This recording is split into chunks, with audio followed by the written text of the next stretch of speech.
So I was freaking out in the kitchen the other night about my future because I need to know where I'm going. The career that I'm in right now has a very firm glass ceiling, and I want to get into my own creativity now. As much as I've enjoyed teaching material for other people, I've realized that as a creative, it isn't authentic to myself to speak the words of other people. And I'm finding it a real struggle to keep following other people's rules. And so I've decided to make my own rules. And we were in the kitchen and we were chatting, and Steve said, "Well, what do you want to do?" And I opened my mouth and it just came out in one piece. What I want to do is I want to work with rebalancing the divine feminine and the divine masculine. As we're coming into the age of Aquarius, we're leaving this very masculine age and we're coming into the age of the divine feminine. We're coming into the Satya Yuga, which is one of peace and togetherness and nurturing.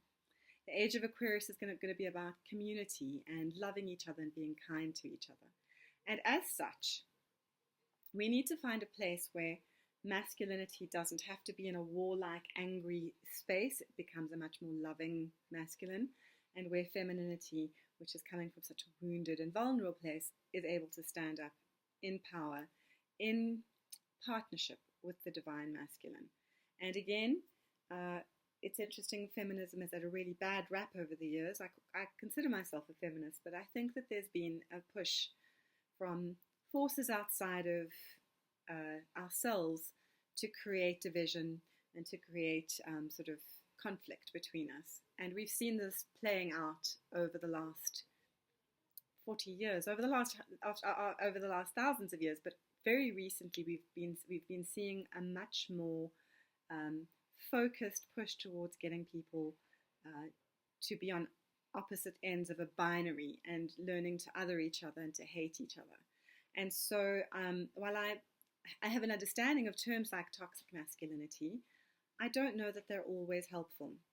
I believe that toxic masculinity has hurt men as much as it's hurt women, and it continues to hurt men as much as it hurts women.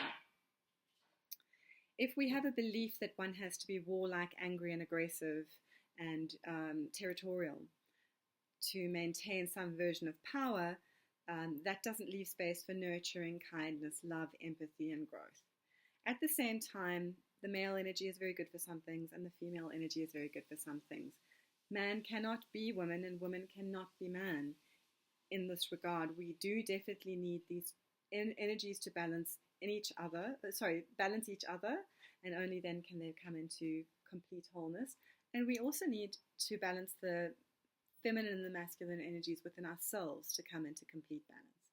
So I don't have a name for what I'm going to be doing going forward. I had these ideas of calling it the binary kinesiology.